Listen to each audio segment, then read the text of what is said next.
They said it was a curse. 12 men, dead within months. A tomb sealed for 3,000 years, and a warning carved into the stone. Death shall come on swift wings to him who disturbs the peace of the king. The newspapers called it supernatural. The scientists called it coincidence. Both were wrong. I am the curator, Archivist Unit 73, and this file has never been fully opened. November 4th, 1922. Valley of the Kings, Egypt. Howard Carter had been searching for 10 years. 10 years of dust, heat, and empty tombs. His sponsor, Lord Carnarvon, was ready to give up. One final season, that was the deal. Then, a boy on the excavation team stumbled upon something. A stone step, buried under sand. Carter sent a telegram to Carnarvon in England. It read, "At last have made wonderful discovery. Magnificent tomb with seals intact." Carnarvon boarded a ship from England immediately. On November 26, 1922, Carter made a small hole in the sealed door. He held a candle through the opening. Carnarvon asked, "Can you see anything?" Carter's reply became one of the most famous sentences in archaeological history. He said, "Yes, wonderful things." What they found inside had not been touched for 3,245 years. Gold, statues, chariots, furniture, and at the very center, a boy king sealed in 3 golden coffins. Tutankhamun, aged 9 when he became pharaoh, aged 19 when he died. Cause of death, unknown. 5 months after the tomb was opened, Lord Carnarvon was dead. April 5th, 1923. Cairo, Egypt. He died from blood poisoning, caused by a mosquito bite he accidentally cut while shaving. The newspapers exploded.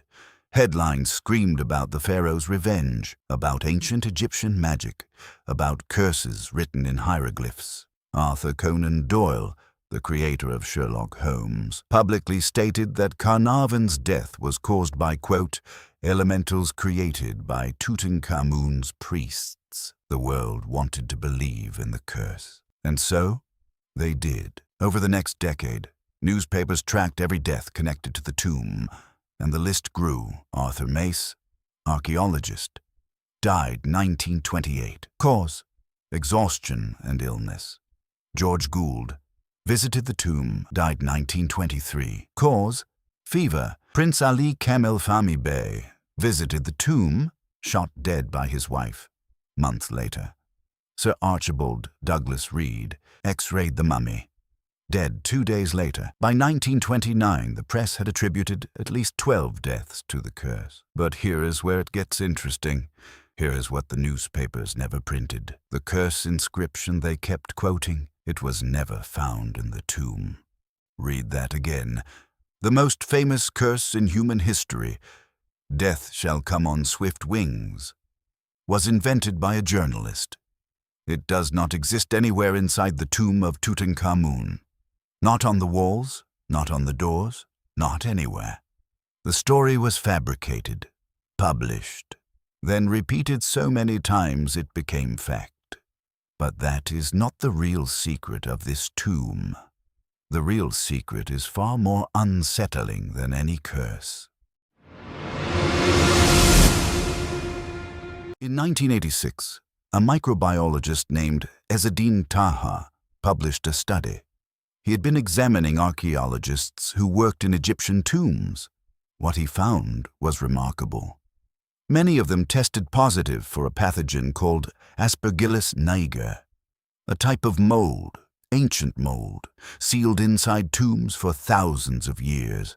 When inhaled, this mold can cause respiratory failure. It attacks the lungs, the immune system, the blood. In people with existing health conditions, it can kill.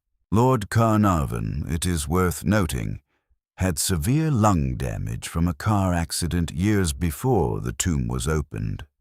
His immune system was already compromised. Further studies confirmed additional pathogens found in sealed Egyptian tombs. Aspergillus flavus, cephalosporium, various bacteria preserved in human remains. The Egyptians, unknowingly, had created perfect biological time capsules.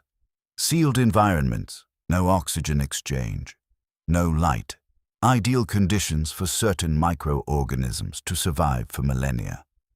When modern explorers broke those seals, they inhaled 3,000 years of accumulated biological material. The curse had a scientific name. It was not magic. It was microbiology. But there is a third layer to this story, something neither the journalists nor the scientists focused on: the boy king himself. Because Tutankhamun did not die from a curse, and he did not die peacefully. The evidence in his mummy tells a story so dark, it raises a question that still has no definitive answer. Was Tutankhamun murdered? In 1968, scientists at the University of Liverpool X-rayed the mummy.